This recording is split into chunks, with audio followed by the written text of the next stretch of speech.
My name is Billy. I'm with a company called Your New Door here in Dallas, Texas. And Dennis stopped by today. He wanted to see what we got going on.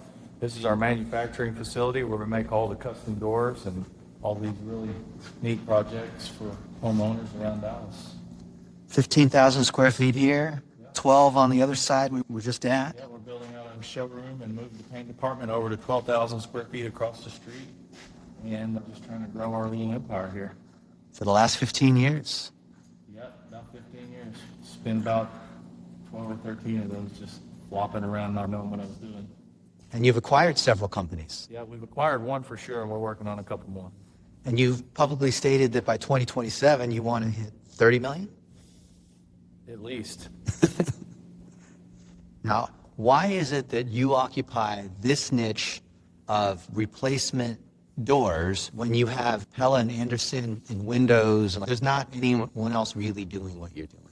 I think it's because the market is really fragmented and the customer acquisition costs are high. So Pella and Anderson focus on the higher end of the market.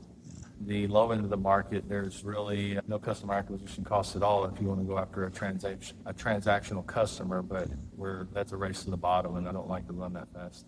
Now, you started hands-on, solo, started growing teams, scaling businesses. Most contractors are $1 to $2 million outfits, and they don't know how to scale. They don't have weekly team meetings. They don't have a CEO book club.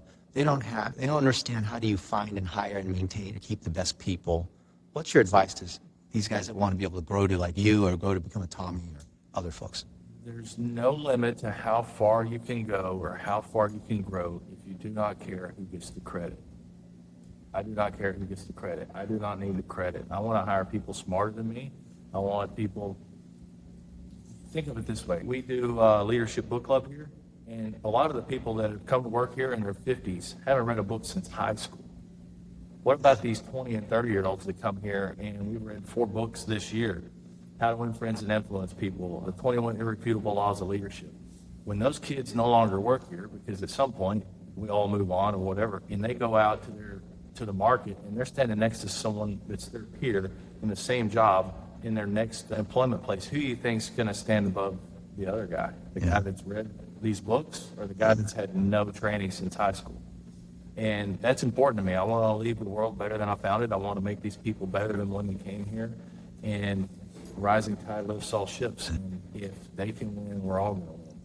Now, you have a lot of craftsmen that are in their 50s that understand woodworking and whatnot, and they're getting older. What are you doing about that? So I'm trying to train those guys to soften up just a little bit. They're all Gen Z, Gen X, and older, and those guys just like to get stuff done. They don't like to stand around, and they don't have the patience for training young people. And I happen to be of their generation almost, and I understand that, but what we're trying to do is to help them become teachers and leaders instead of doers. And I always tell them at the end of the day, I want to pay them for what they know and not for what they do. If you're 40 or older and you're still getting paid by the hour for what you can do instead of for what something went wrong, I'm going to do that for them. Yeah. You've spent $30,000 a month on PPC. You've tried a bunch of the agency stuff. You've done these other things, and yet you want to move things towards in-house capabilities. Why is that?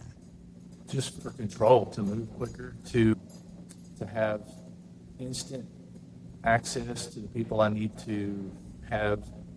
So when you finally get up on this high spot and you're looking over your whole business, when you're little, you want to do anything that'll get the phone to ring, to generate a lead. But as you get bigger and as you start spending more and more money on marketing, you need to be a whole lot more careful about how you spend it. And everything needs to be tied together.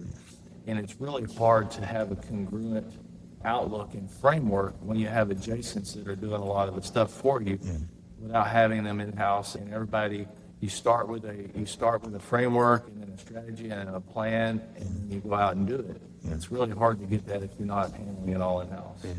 Billy, tell us about Jasper, your golden doodle. That's Jasper the door doodle. He's the So you have the famous door doodle in the land. The door doodle and Billy Doorman Cline. Yep.